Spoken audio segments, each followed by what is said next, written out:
With the massive news of Cedar Fair and Six Flags merger happening a few months back, and the ensuing reactions to said merger filled the social media pages, one common thought or complaint that we saw from this merger was the potential for them to sell or close parks. And, well, that is always an alarming topic. Nobody wants to see an amusement park close, unless you're the neighbors of Knots who bought a house by an amusement park for some reason. But, anyways, the bottom line is nobody wants to see a bunch of people lose their jobs. So, do we see any parks in the Cedar Flags chain potentially being sold off? Stick around to the end to find out. Welcome back to Ghoster Coasters, all our ghoulish friends out there. And if you're new to the channel, be sure to hit that subscribe button and join the spooky community. A huge shout out goes to CP Coaster Lover and our coaster ghost and producers of the channel. Links to become a member and get shout outs in every video, plus more perks are down below or at our memberships page. Let's go ahead and roller coaster our way through potential parks that the chain could sell and why we don't think many, if any, parks at all get sold off or closed. But with the Federal Trade Commission and the merger, we may see some go. There's always potential to cut ends when a park is underperforming or become a money pit. So let's discuss a local park for us first, and one that many have said Cedar Fair should just sell so they can get some love. Michigan's Adventure. One reason I could see this park potentially being sold is simple. There isn't a huge need for it under the Cedar Fair umbrella. This doesn't mean it's a bad park by any means. It just doesn't serve much of a purpose other than it's self-sufficient, and of course nobody wants to get rid of that. Why would you? In addition to that, Michigan's Adventure may be up soon for a coaster edition, and I know, that sounds crazy, but maybe even as early as 2025 or 2026. If current Cedar Fair trends say anything, it should be something to look out for in the next few years. World of Fun got Zambezi Zinger, its first roller coaster since the GCI Prowler in 2009, while Dorney Park is receiving its first roller coaster with Iron Menace since 2008 with Possessed.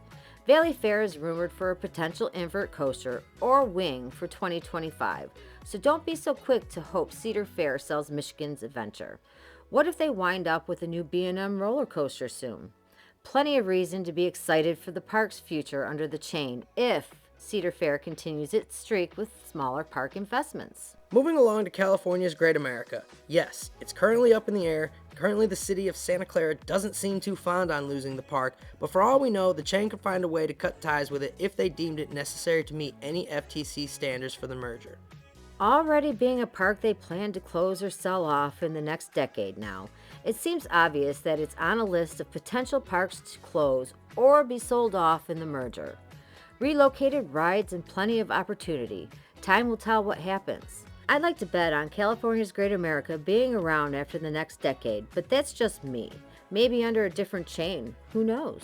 People have mentioned Dorney Park, but with the recent investment in new B&M Dive opening in 2024, we don't see the park disappearing or leaving the chain anytime soon. Just scratch that completely.